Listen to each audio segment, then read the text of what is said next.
अस्सलाम वालेकुम दोस्तों, जिन्हों के ग्रीन ट्रैक्टर कुरा अंदाजी ਦੇ ਵਿੱਚ ਨਾਮ ਨਹੀਂ ਨਿਕਲੇ ਉਹਨਾਂ ਵਾਸਤੇ ਵੀ ਮੌਕਾ ਹੈਗਾ ਵਾ। ਉਹ ਇਹ ਨਾ ਆਖਣ ਵੀ ਸਾਡਾ ਨਾਮ ਨਹੀਂ ਨਿਕਲਿਆ ਬਸ ਸਾਡਾ ਕੰਮ ਖਤਮ ਹੋ ਗਿਆ। ਜਿਨ੍ਹਾਂ ਦੇ ਨਾਮ ਨਹੀਂ ਨਿਕਲੇ ਉਹਨਾਂ ਨੇ ਹਰ ਜ਼ਿਲ੍ਹਾ ਦੇ ਵਿੱਚ ਉਹ ਬੰਦਿਆਂ ਦੀ ਯਾਨੀ ਕਿ ਵੇਟਿੰਗ ਲਿਸਟ ਦੇ ਵਿੱਚ ਵੀ ਰੱਖੀ ਹੈ।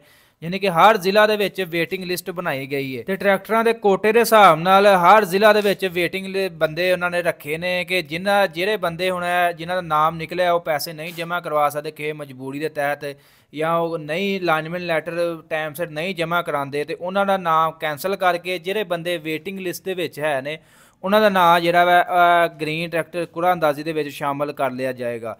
बाकी जिन्हों का नाम निकल आया वा उन्होंने वास्ते हूँ भाई बहुत जरूरी अमल है वो ये ना ढिले हो के ना बह रहन जल्दी तो जल्दी यह काम तुहां लाजमी करने जेह्ड़े मैं तुहानूं दसन लगा वा। चंद जरूरी हदायतां ने लाजमी नाल सुन लैणियां ने।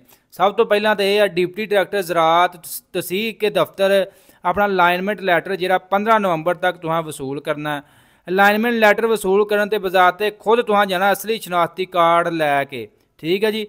दरखास्त जमा कराने के वक्त दरखास्त जे डायरैक्टर मॉडल तुम तब्दील नहीं कर सकते, जिहड़ा तुसीं पहला मॉडल मुंतखब किया सी तुसीं ओही मॉडल रख सकते हो, तुसीं तब्दील नहीं कर सकते। इस तो इलावा अलाइनमेंट लैटर से दी गई हदायत के मुताबिक अपने हिस्से ਜਿਹੜੇ ਤੁਹਾਡੇ पैसे ने तो रजिस्ट्रेशन फीस है बैंक ऑफ पंजाब के किसी भी ब्रांच के तुम जमा करवा सकते हो। बैंक ऑफ पंजाब के पैसे जमा करवाने तुम असल शनाख्ती कार्ड तो अलाइनमेंट लैटर अपना नाल लैके जाना।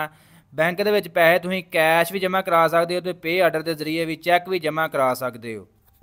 इस तो इलावा ये भी याद रखो कि जी तुम बकाया पेमेंट जमा करवानी है, यानी कि अगर तुम 240 ट्रैक्टर बुक करवाया वो तकरीबन 23 लाख रुपया बुकिंग कीमत है। 10 लाख रुपया चलो घूमन ने देता जो सबसिडी के आ जाता ग्रीन ट्रैक्टर स्कीम के।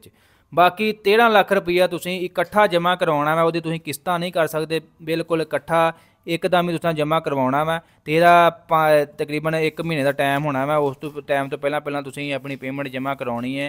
बाकी मजीद डिटेल जो तुहानूं अलाइनमेंट लैटर मिलेगा वो बकाया सारी डिटेल दी गई है।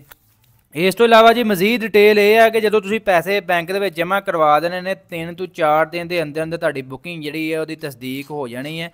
तो ट्रैक्टर की डिलीवरी जी है तुहाडे इलाके का जो मुंतखब करदा डीलर है वो तक जो कंपनी पहुँचाएगी, ਉਹਦਾ ਤੁਸੀਂ ਕਿਰਾਇਆ ਨਹੀਂ ਵਿੱਚ ਪਾਉਣਾ। ਡੀਲਰ ਤੱਕ ਜਿਹੜਾ ਵਾ ਕੰਪਨੀ ਪਹੁੰਚਾਏਗਾ, ਡੀਲਰ ਤੋਂ ਅੱਗੋਂ ਤੁਸੀਂ ਜੋ ਆਪਣੇ ਹਿਸਾਬ ਨਾਲ ਜਿਵੇਂ ਤੁਸੀਂ ਲੈ ਕੇ ਜਾਣਾ ਉਹ ਤੁਹਾਡੇ ਸਿਰ ਪੀਰ ਹੈ।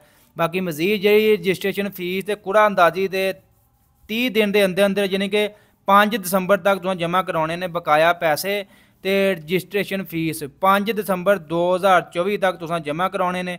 ਅਗਰ ਤੁਸੀਂ ਬਸੂਰਤ ਤੇ ਅਗਰ ਨਹੀਂ ਜਮ੍ਹਾਂ ਕਰਾ ਸਕਦੇ ਤੁਹਾਡਾ ਅਲਾਈਨਮੈਂਟ ਲੈਟਰ ਕੈਂਸਲ ਹੋ ਜਾਏਗਾ।